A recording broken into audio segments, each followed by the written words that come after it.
I started doing business development for sports betting back in 2004, specifically in Latin America. So it was kind of an opportunity at the time. We were the first to arrive in many markets. So as they say, first to hits twice. So we were able to set up in many countries and become the first company to educate the market on how sports betting works and sell it as a form of entertainment. So now, many years after, people know us for a long time and they trust the brand and the credibility is there. So that really helps.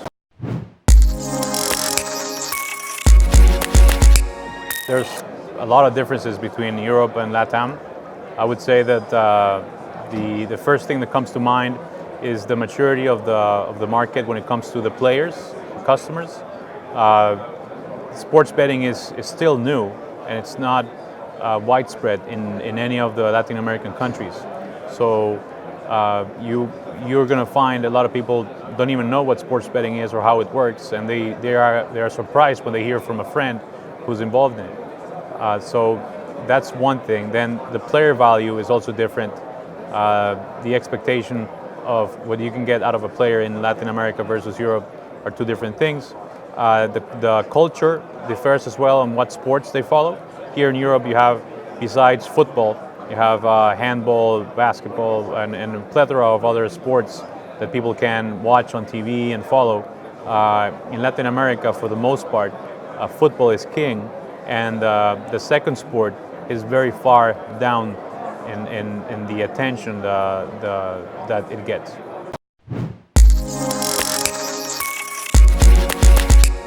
By far, Brazil is the most interesting country. Right now they're talking about regulation. It's supposed to be in place before the year is over. We're talking about 200 million people, super passionate about sports, about football. So it's going to be very interesting to see what happens there.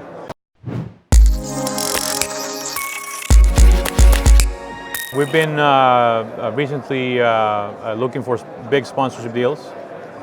We entered into an agreement with the national team of Mexico recently, and obviously very proud to be able to say that we are their official gaming partner.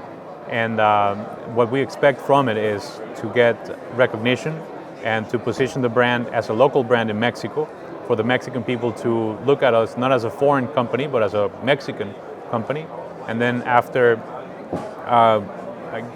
going along for the ride with the national team, hopefully they'll feel attached to our brand a little bit. Then we also signed Ronaldinho as a brand ambassador, which is also a very, very high moment for Betcris and for myself. And we expect to be able to go with Ronaldinho and reach people that it will be more difficult to reach out to on our own. Everyone knows him, everyone loves him, so we're hoping that that's going to rub off on Betcris as well. And over time, hopefully we stick around for a long time with him. We're going to be also loved as much as him.